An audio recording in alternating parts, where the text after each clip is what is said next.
Hi everyone, I'm Dr. Matthew Foster.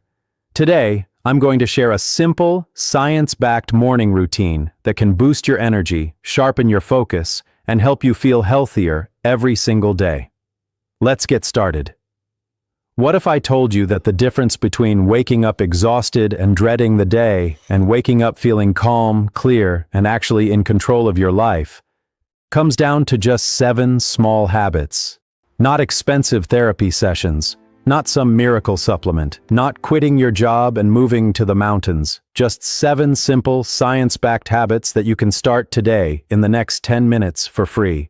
Have you ever wondered why some people seem to handle stress so easily while others feel like they're constantly drowning? Why some mornings you feel unstoppable and other mornings you can barely get out of bed? The answer isn't luck. It isn't genetics either, not entirely.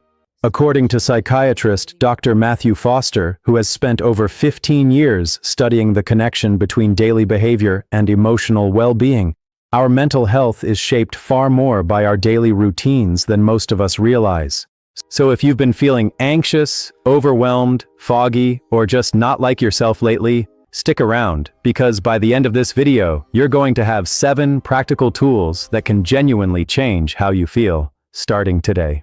Before we dive in, do me a quick favor. If you're someone who cares about your mental health, or you're going through a tough season right now, hit that subscribe button and tap the notification bell. I release videos every single week on psychology, self-improvement, and mental wellness, and trust me, you don't want to miss what's coming next. Also, drop a comment below and let me know which habit you're most excited to try. I read every single one and I'd genuinely love to hear from you. Alright, let's get into it. Let's start with a question. When was the last time you actually sat still, in silence, with nothing to distract you, for even 5 minutes? For most of us, the honest answer is, I can't even remember. We wake up and immediately reach for our phones. We scroll while we eat breakfast.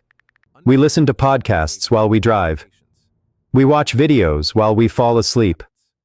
Our brains are almost never given a moment of true rest. And according to Dr. Matthew Foster, this constant stimulation is one of the biggest hidden contributors to anxiety in modern life. That's why the first habit is simple, but incredibly powerful: daily mindfulness or meditation. This doesn't mean you need to sit cross-legged on a mountain chanting for an hour. It can be as simple as 5 minutes of focused breathing each morning. You close your eyes, you breathe in for 4 seconds, hold for 4 seconds, and breathe out for 4 seconds. That's it, Dr.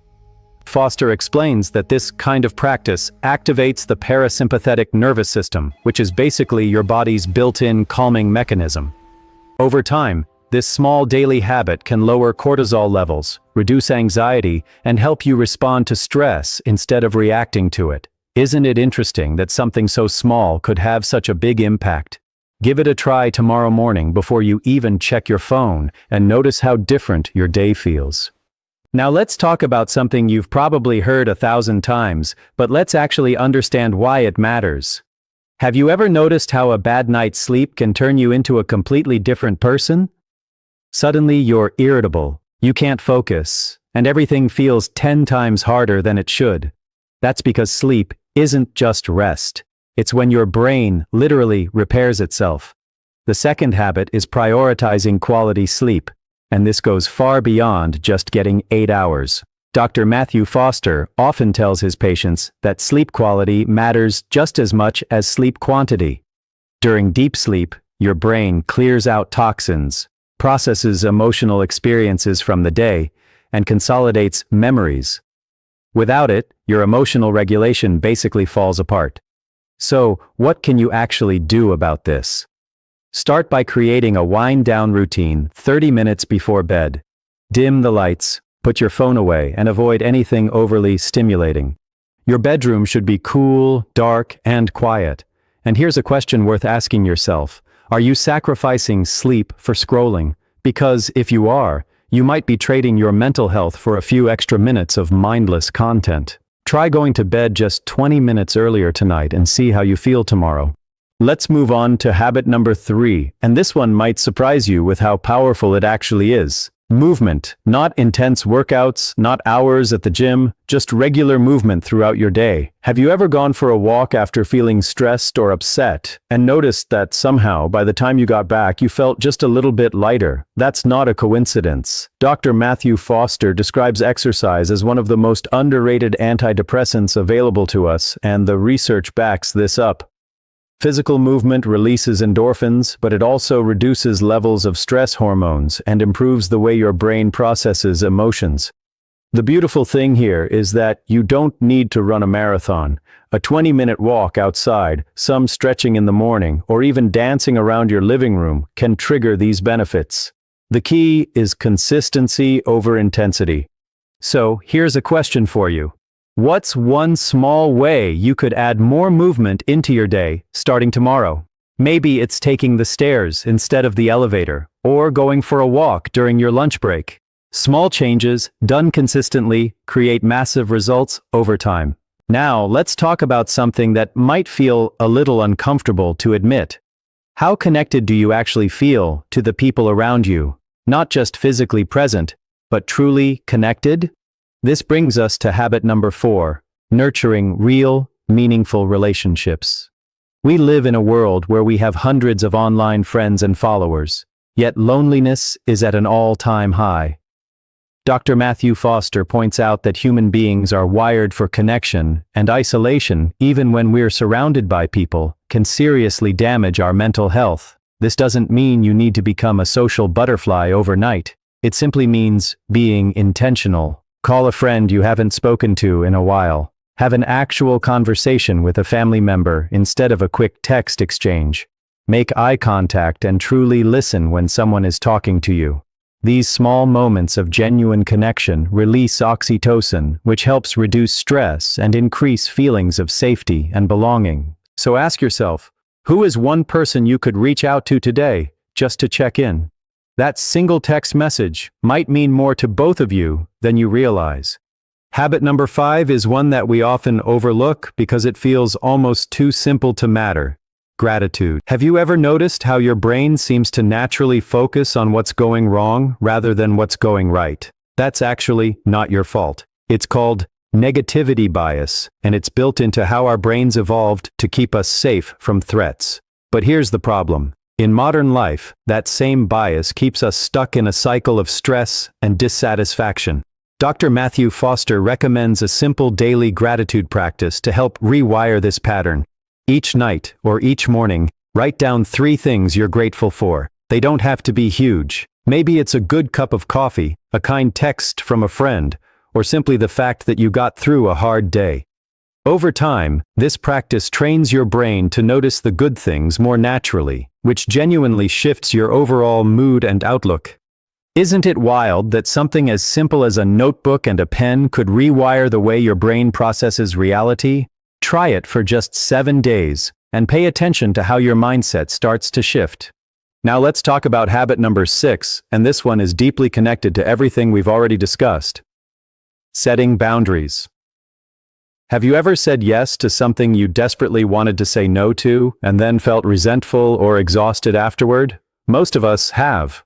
We say yes to extra work, yes to social plans we don't have energy for, yes to people who drain us, all because we're afraid of disappointing someone or being seen as difficult. But according to Dr. Matthew Foster, chronic boundary violations are one of the leading causes of burnout and emotional exhaustion. Learning to say no, respectfully but firmly, is one of the most powerful things you can do for your mental health. This might mean setting limits on your work hours, protecting your personal time, or simply telling someone that a certain behavior isn't okay with you. It can feel uncomfortable at first, especially if you're used to putting everyone else's needs before your own. But here's a question worth sitting with. If you keep giving everything to everyone else, what's left for you? Boundaries aren't selfish, they're necessary. They protect your energy, so you actually have something left to give. And finally, habit number 7, which ties everything together, practicing self-compassion. Think about how you talk to yourself when you make a mistake. Be honest. Is your inner voice supportive, or is it harsh and critical? Most of us would never speak to a friend the way we speak to ourselves. Dr. Matthew Foster emphasizes that self-criticism doesn't actually motivate lasting change. It just increases shame and anxiety, which makes everything harder. Self-compassion, on the other hand, involves treating yourself with the same kindness and understanding you'd offer someone you love. The next time you make a mistake, instead of spiraling into self-judgment, try pausing and asking yourself, what would I say to a close friend in this situation? Then say that to yourself. This simple shift can transform your relationship with yourself over time. And that relationship is honestly the foundation for everything else in your life.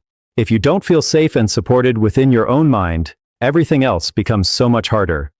So, let's recap everything we just covered.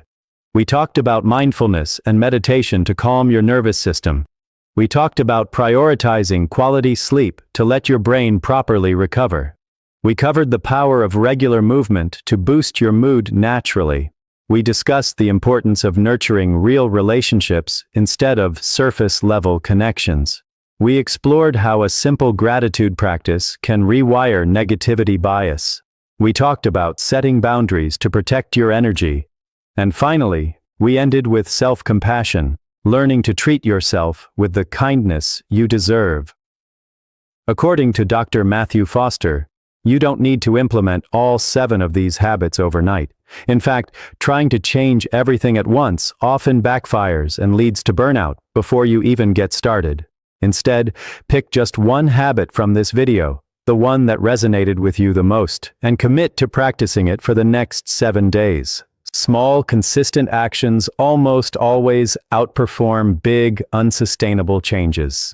So here's my question for you. Out of these 7 habits, which one are you going to start with today? I'd genuinely love to know, so drop it in the comments below. And if this video gave you even one useful idea, do me a favor and hit that like button. It helps this video reach more people who might really need to hear this today. Subscribe if you haven't already, because next week we're diving deeper into the psychology of anxiety and exactly how to calm your mind when it feels like it's racing out of control. Take care of yourself, be patient with your progress, and I'll see you in the next video.